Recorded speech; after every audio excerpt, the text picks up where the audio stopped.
Yeah, that's the camera too. That's your main camera.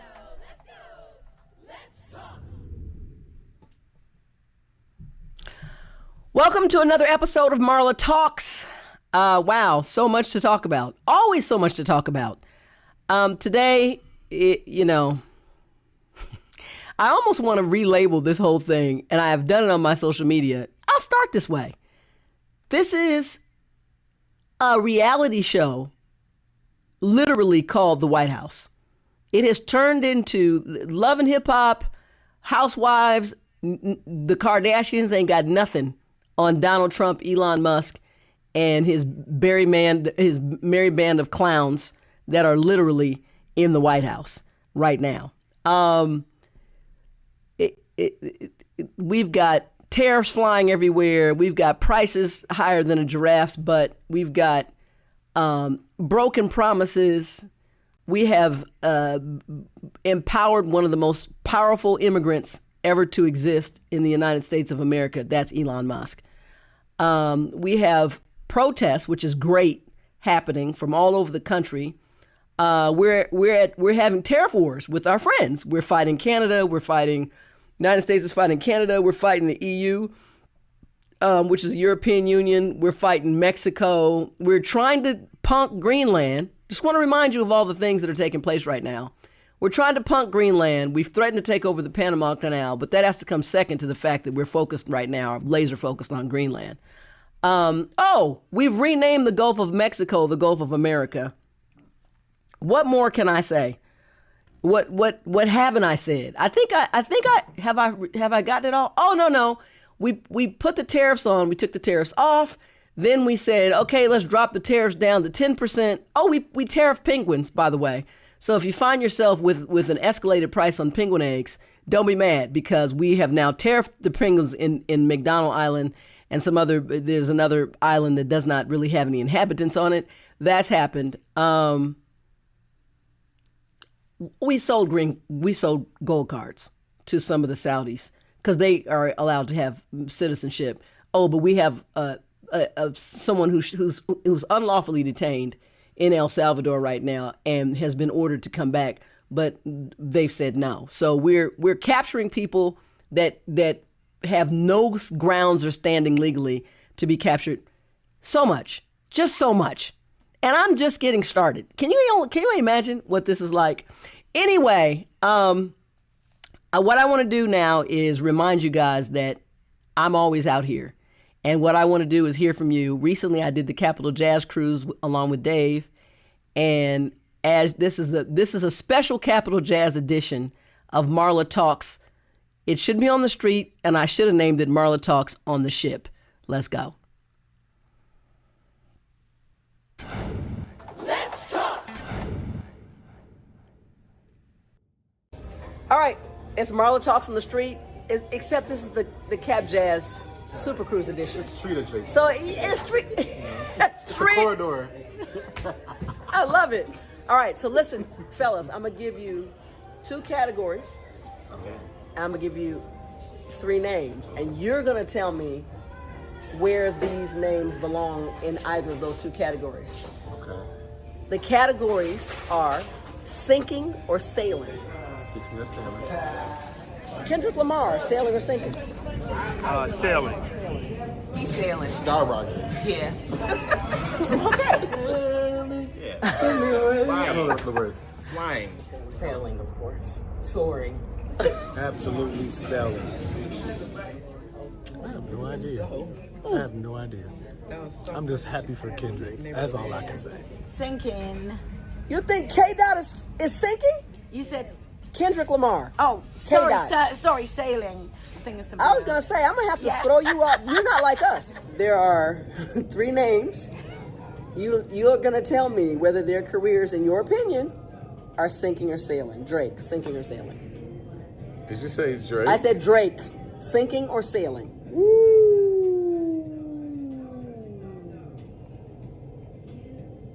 Sinking. Drake, sailing or sinking?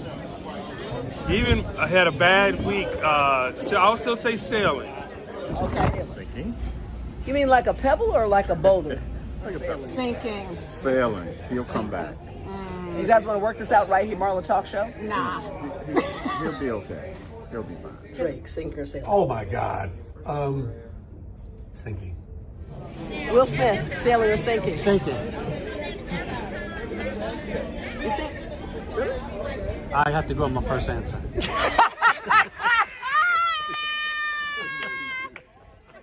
I gotta go with my first answer. Dude, Will Smith, sailing or sinking? Okay. I would say Will Smith has the potential to sail. This is present participle. Sailing, or sinking. I'm gonna say. Well, okay, wait. Let me think for a second. Are you gonna make a new category?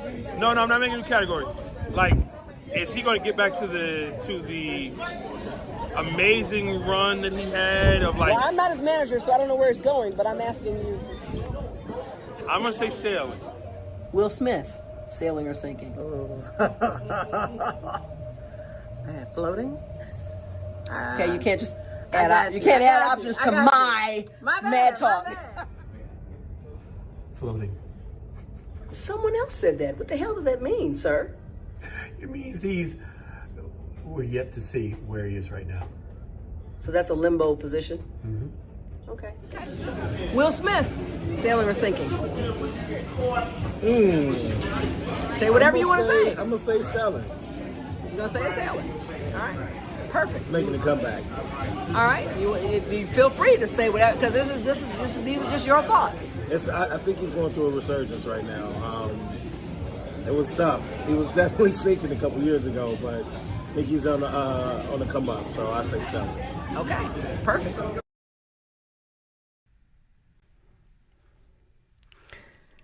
Always a lot of fun. That's one of my favorite things to do, honestly, is just, grab people and talk about them. Special shout out. It's always hard for artists to share their opinions. So I appreciate a couple of the guys in Take Six you might have seen, Mark Kibble, Claude McKnight, Eric Roberson weighed in on this, along with all the other participants on the Capitol Jazz Cruise. Shout out to everybody for just keeping it real with me. Thank you.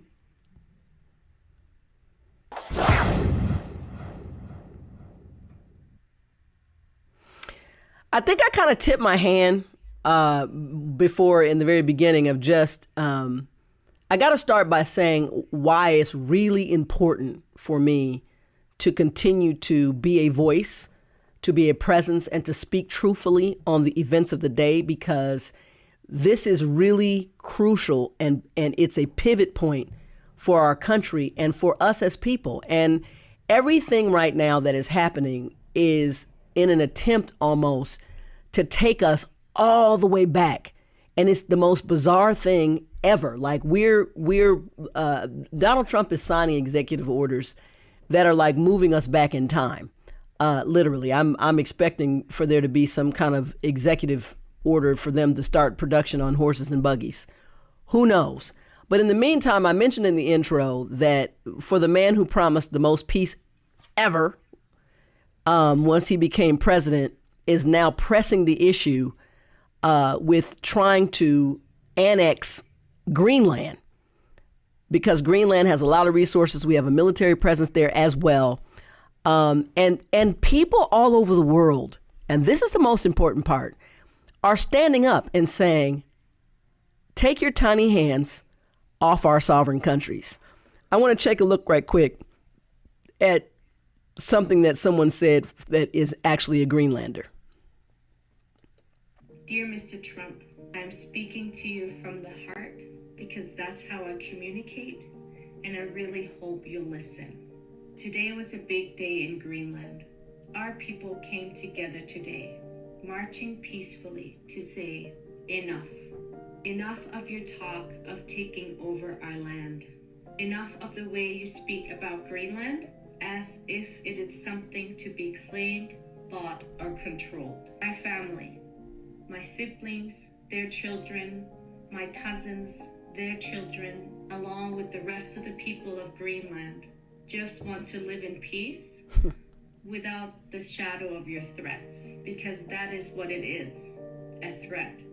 It may not feel like one to you, sitting where you are, powerful and untouchable.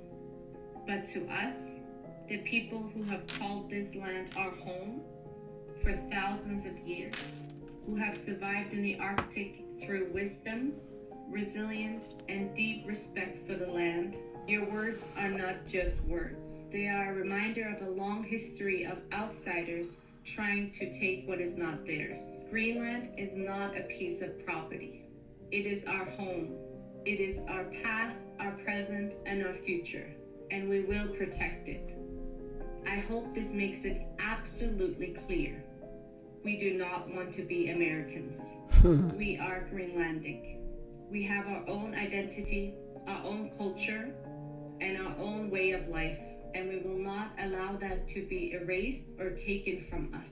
So hear us when we say enough. Respectfully, Dubanna. Man, I feel that. If other than it's not in my nature to secede and give up anything and just give in, not in sports, not in fun, not in games, not in life. That's where my fight comes from. But it is so hard to deal with this. It's, in other words, I almost said, I don't want to be here either, but I have to be here. And since I'm here, I'm going to continue to appropriately wage the right situation. Hold on one second. I'm appropriately wage the right voices and war against this system, because it's horrible.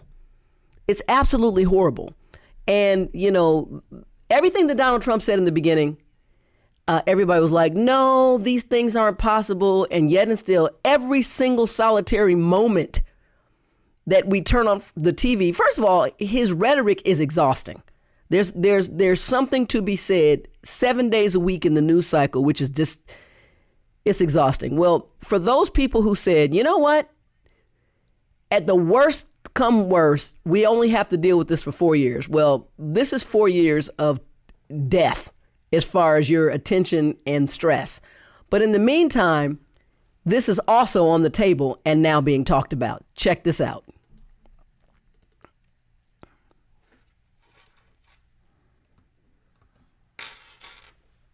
Government, which there is no indication that Ukraine would agree to such a position as that here. So this is very complicated, but clearly President Trump signaling for the first time that he wants President Putin to take a more serious posture toward an end of this war. Yeah, okay. Thank you very much. It is complicated. Thanks for straightening it out, Vaughn, for us. Let's get to the other big headline now from that Kristen Welker interview with Donald Trump. When asked about a potential third term, he said, I'm not joking, but he says he's more focused on his current term. Joining me now, Don Calloway, Democratic strategist and founder of the National. Do you see what I mean?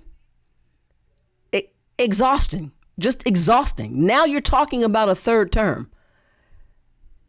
Let's see what else. Protection Action Fund, Susan Del Percio, Republican strategist, and former Republican Congressman David Jolly, both whom are MSNBC political analysts. Quick reaction, guys, to that Trump comment entertaining a third term. You first, David. Believe him. I think the biggest mistake of the last 8 years is we somehow fail to give credibility to Donald Trump's whims and his impulses, but we know it's true. And January 6th was a perfect example. If he says that he's not ruling it out, he's not ruling it out, and we should consider it a constitutional threat. Boom. Boom. That right there. That comment right there. That comment right there. And here's the thing. He told you, vote this time, you'll never have to vote again. So I'm not sure what people are, all the crying now and gnashing of teeth, and I never thought he would do this. I have too much empathy to just not almost feel bad for you that you were that woefully willing to be ignorant, because that's what it was. It was willing ignorance because you had seen the difference. Most definitely up until now. But I just, I don't even know. It's like for the life of me, the good thing is this. I grew up in the country. The best way to deal with ticks is to protect yourself from getting a tick. Because once you get a tick and it buries its head in and starts sucking your blood, it's hard to get the tick out. That's exactly where my mind goes when I think about Donald Trump's current takeover of our government and of our world. And I'll just roll right from there into the tariffs and the instability. And I think that because I approach everything from a mental health perspective, that's the thing. This is all textbook behavior, ladies and gentlemen. This is textbook behavior. You know, even if I make something dramatic and super bad and then I back it down like he did the tariffs, he has still added 10% of a tariff onto world trade. We're never going back to just a nationalist perspective. That's not where the actual world economy exists anymore. Period. You don't get to go back. We're not going back to an Etch-a-Sketch. You hear what I'm telling you? You're not going to wake up and all your computers and all of this AI is going to be gone and you're going to have a chalk pen and a board and you're going to be writing messages. You're not going to wake up to a homing pigeon in a cage where you send messages to your friends and family or ship to shore radio if you're in a boat. It's not going to happen. There's GPS, there's AI, there's computers, there's watches. That's where we are. So we have to begin to understand what business looks like, where we are. My car drives itself. So what are we really doing? To catch up to that, sometimes it's easier to outsource certain things, focus on the money that you're going to make, and go from there. And Donald Trump is only focused on himself. Period. And until we get that through our thick skulls and begin to understand that, I just don't see us really, in all honesty, getting where we need to get from this situation. Hold on one quick second. Let me see something here. And with that in mind, I really want to roll to this right quick. I'm not going to spend a lot of time on it, but I really want to play this and I want to make a comment to some of the responses. Here we go. Obama came out, and I'm not a fan of his policies or anything whatsoever. I'm not a fan of him at all. But I will tell you this.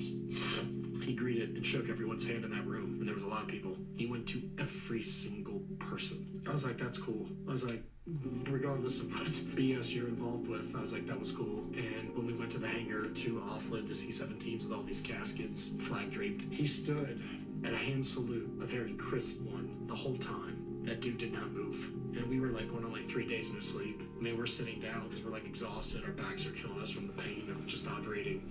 And the dude did not move. He was just crisp. Did not move for 45 minutes. Like nothing. The whole time. As much as I don't agree with his policies and all the corruption I think that he's maybe involved in, he earned some respect for me on that day. For showing that right there, to the respect for those men. I have to give that to him. I have to. I saw it with my own eyes. And those words, they were hard to come by, if any. What do you say by I know? I'm sorry. He was awesome. The point of this video, for those who want to pick it apart, even for those of us who have the utmost, which me as well, that, my friends, is integrity. That's number one. That's what a leader looks like. And we're not going to get into the woods about the conversation of this gentleman. The whole point of this is the soldiers loved Obama because of this. You can have your political differences, and I want you to remember this. You can have your political differences all you want.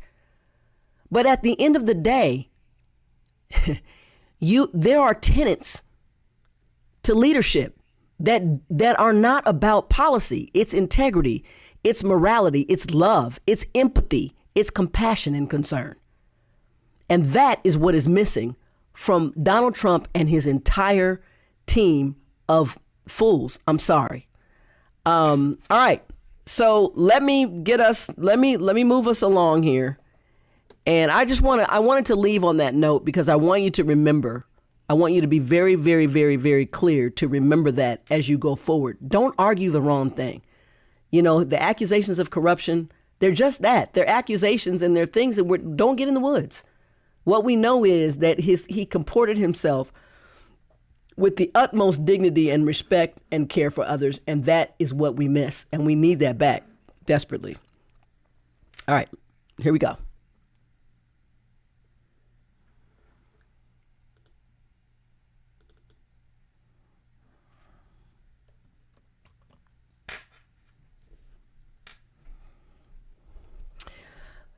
So as I'm always trying to focus us on mental health, I'm going to play this. Kanye West is not a stranger to controversy in the news all the way from back in the day when he got on stage at a telethon and said, George Bush hates blacks. And could be true. I don't know. That's not the point. The point is here that I want you to take a look at this, and then I have something to say. Also, I have this theory that I just wanted to say. Wait a second. I have another theory. It's about football and music industry, but I want you to get that Jay-Z answer. You get what I'm saying? Because everybody's like, what about the fact that everybody knows what I'm saying is true related to that photo that I put up with my youngest daughter, right? But everything is like, but you offended Jay-Z. Fuck him. Fuck him. You know what I'm saying? Put it like this. Let's take it to money. How much money do you think Jay-Z make off my catalog versus what I make off it? Next subject. We don't really need to hear any more of that. I hope that, I don't know if I get bleeped for that, but let me say this. Mental health, mental illness is real. Mental health is important. Your brain, your head, is your control center. And, oftentimes those who are really talented, there are parts of their brains that are operating at a way different level than ours are even capable of. So the reason I wanted to play that is this is my personal plea to the entertainment world. Please, we all know that Kanye right now is episodic.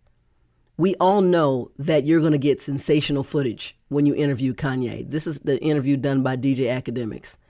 It doesn't matter what questions you ask him. You're not going to put him back on any kind of a path because that's something that doctors in medicine have to do. Please, please, please, from the bottom of my heart, can we stop exploiting people in the public eye? My family is in that number. When you know that there's a mental health problem, and once that's been determined, please don't turn this into content, because at the end of the day, this is a human being. This is a man with a family. This is a man with children. And every time that these type of exploits happen, don't think that those children are unaffected, because they are very affected. That is their dad. And I want to leave us with that level of responsibility.